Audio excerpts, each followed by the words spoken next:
Rishin këto mesazhet e shkëmbyera mes kryepeshkopit Joan dhe kreut Partisë Demokratike zoti Berisha. Me siguri zoti Berisha do të ketë sërish një tjetër dalje jashtë pastaj për dhënë një mesazh për mediat, po ndërkohë unë shkoj me njëherë tek intervista e ditës dhe me të pasur tjera zhvillime shkëputemi deputeti i Partisë Demokratike zoti Luan Baçi besoj do të ketë një mirëkuptim edhe për një shkëputje të tillë. Përshëndetje dhe mirë se vjen në komunikim të drejtë për drejtë.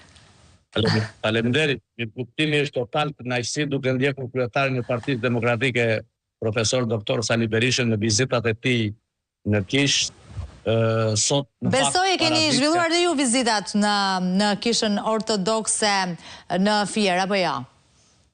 Po jemi kthyer nga dhe katolike.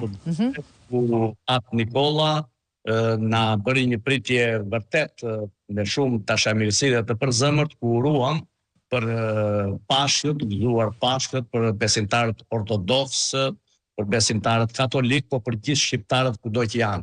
Veçanërisht për të krishterët ortodoks dhe katolik, ku në Fier janë një komunitet i konsiderueshëm dhe me peshë në qytetin tonë të Fierit, po edhe më gjerë.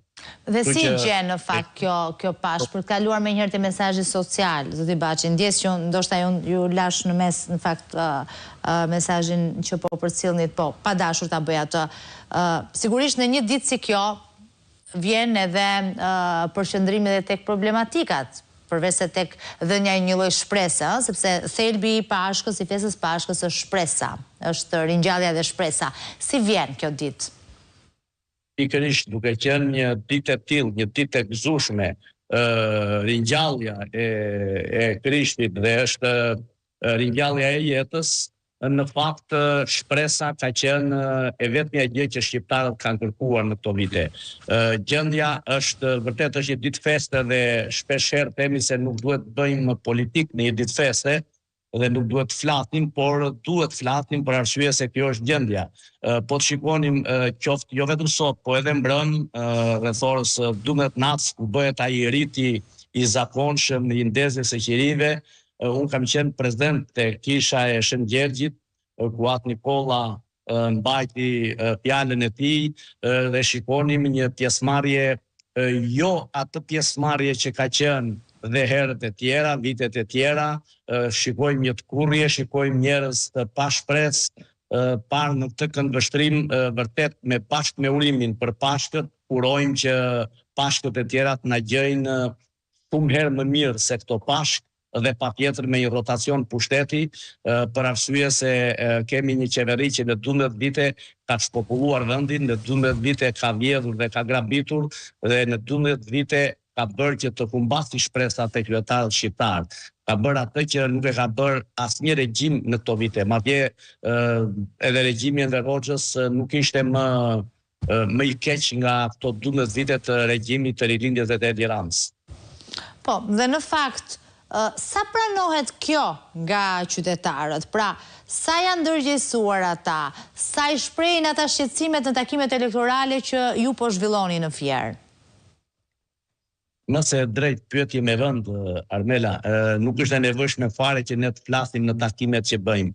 Sinqerisht në çdo rrugë që kalojmë, në çdo lagje që vëmë, në çdo derë që trokasim, për arsye se dhe fushata jon në këtë format është shtrirë tashmë, pa larg atyre takimeve të mëdha, duke mbledhur shumë njerëz dhe duke mbajtur ato fjalimet që nganjëherë fjalime patetike do t'i quaja dhe fjalime një format të mërzitshëm për qytetarët, duke folur slogane pa fund, por në takimet që kemi të vogla, takime me individ, me njerëz, me familjar, me të papunë, janë ata që flasin dhe shprehin shqetësimet e tyre, janë ata që thonë që duhet të ndryshojë pushteti, janë ata që thonë çfarë bëni, lëvizni, takoni njerëzit që menjëherë të kemi një ndryshim të situatës.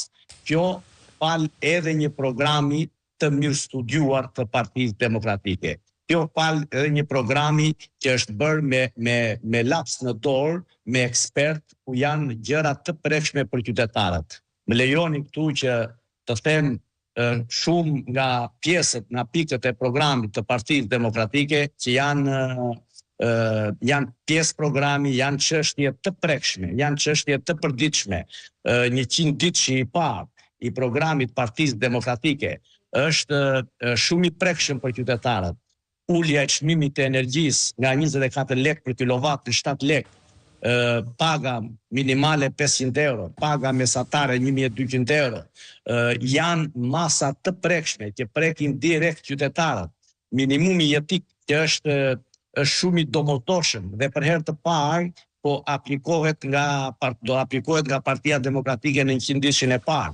Dhe ky minimum jetik nuk prek thjesht një kategori, po prek pensionistët që nuk do të ketë pension nën 200 euro, po prek ata që janë me përkraje sociale, me ndihmë ekonomike, që marrin pothuajse lëmosh nga 40.000 apo 60.000 lekë të vjetra, maksimumi 70 apo 80.000, do të jetë me vogla të 200 euro. Po rritja e pensionit çdo vit 20% për ata që e kanë pensionin mbi 200 euro. Riburstimi i TVSH-s, i shportës së produkteve bazë të ushqimeve për pensionistët dhe për një kategori tjetër të njerëzve në nevojë, deri në 450 euro në vit. Pra ato janë masa të një qeverie të përgjeshme që kërkon të shpërndaj parat e taksapaguesve te qytetarët, që duhet të shpërndaj këto, jo se po i bën të pakur njerëzit, duhet ta themi këtë, por të paktën shmang mjerimin. Nuk është se heq varfërinë, nuk është se me këtë paket zgjidh çdo problem, por i nxjerr nga mjerimi njerëzit, pasi kemi një kategori të madhe qytetarësh që vuajnë për bukën e gojës. Kjo nuk është më një slogan, nuk është më një propagandë, është një fakt që ne e prekim në mënyrë të përditshme. Parë në këtë këndvështrim, unë mendoj dhe jo vetëm mendoj, por me çfarë shikojmë, qytetarët janë vërtet të sensibilizuar, qytetarët e presin 11 majin për të bërë ndryshim. Dhe këtë Partia Demokratike do ta bëj fakt në 100 ditët e para, shumë pjesë të programit që janë të prekshme për qytetarët. Pa hyrë pastaj në detajet e tjera, pasi do na duheshin orë të tëra për të shpjeguar programin e Partisë Demokratike për bujqësinë, për subvencionet në bujqësi që është lënë pas dore, që do t'jenë patjetër. Po përcitet programi, zoti Baçi, se më pëlqen që në intervistat e mia të jem drejt për drejt, po dhe të trajtoj atë që shpesh thuhet ose hidhet dhe si spinë, si teori që përgjithsisht hidhet nga mazhoranca. Ka nga ata që thonë